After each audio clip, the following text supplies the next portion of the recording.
ने बुधवार को भारत बंद का आह्वान किया है। बता दें कि SC/ST के आरक्षण में क्रीमी लेयर लागू करने के सुप्रीम कोर्ट के निर्णय के विरोध में बुधवार को भारत बंद का आह्वान किया गया है। इसी बीच अब खबर सामने आ रही है कि देश की राजधानी दिल्ली में 22 और 23 अगस्त को ऑटो और टैक्सी चालक भी हड़ताल पर रहेंगे। इस दौरान तकरीबन 4 लाख परिवहन वाहनों की सड़कों पर न उतरने की संभावना जताई गई है।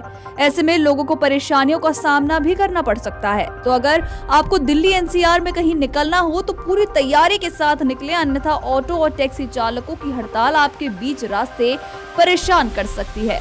बता दें कि दिल्ली NCR के 15 से अधिक ऑटो टैक्सी चालक संगठनों ने 2 दिवसीय संयुक्त हड़ताल की घोषणा कर डाली है। संगठनों का ये आरोप है कि एक तरफ जहां ऐप आधारित कैब सेवा से ऑटो टैक्सी चालकों को नुकसान हो रहा है, तो वहीं ऐप कंपनियां कैब चालकों से मोटा कमीशन वसूल रही हैं। केंद्र सरकार और राज्य की सरकार इस पर रोक भी नहीं लगा रही है। उन्होंने सरकार से समस्याओं के समाधान की भी मांग की है। आशंका है कि टैक्सी ऑटो चालकों की हड़ताल से 2 दिनों तक राष्ट्रीय राजधानी की परिवहन व्यवस्था चरमरा सकती है। बता दें कि दिल्ली NCR के 15 से अधिक प्रमुख ऑटो टैक्सी चालकों ने 2 दिवसीय संयुक्त हड़ताल की घोषणा कर डाली है। आशंका ये भी है कि 1 लाख ऑटो और 4 लाख टैक्सियां, जिनमें 1 लाख से अधिक कैब हैं, वो नहीं चलेगी। हड़ताल करने वाले संगठनों का ये आरोप है कि एक तरफ जहां ऐप आधारित कैब सेवा से ऑटो टैक्सी चालकों को नुकसान हो रहा है, तो वहीं कैब चालकों का ऐप कंपनियां शोषण कर रही हैं और इनसे मोटा कमीशन भी वसूल कर रही हैं।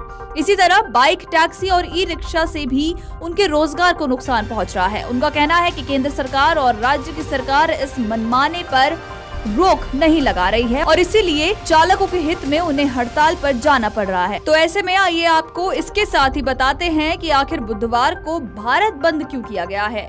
दरअसल दलित और आदिवासी संगठनों ने बुधवार को भारत बंद का आह्वान इसलिए किया। ये बंद हाशिए पर पड़े समुदायों के लिए मजबूत प्रतिनिधित्व और सुरक्षा की मांग को लेकर बुलाया गया है। National confederation of Dalit and Adivasi organisations ने मांगों की एक सूची भी जारी की है। इसमें सबसे अहम अनुसूचित जातियों और अन्य पिछड़े वर्गों के लिए न्याय और समानता की मांग है। दरअसल दलित और आदिवासी संगठन हाल ही में सुप्रीम कोर्ट की 7 न्यायाधीशों की पीठ द्वारा सुनाए गए फैसले से सहमत नहीं है। संगठन ने मामले में विपरीत दृष्टिकोण अपनाया है और उनकी माने तो ये ऐतिहासिक इंदिरा साहनी मामले में 9 न्यायाधीशों की पीठ के फैसले को कमजोर करता है, जिसने भारत में आरक्षण की रूपरेखा स्थापित की थी।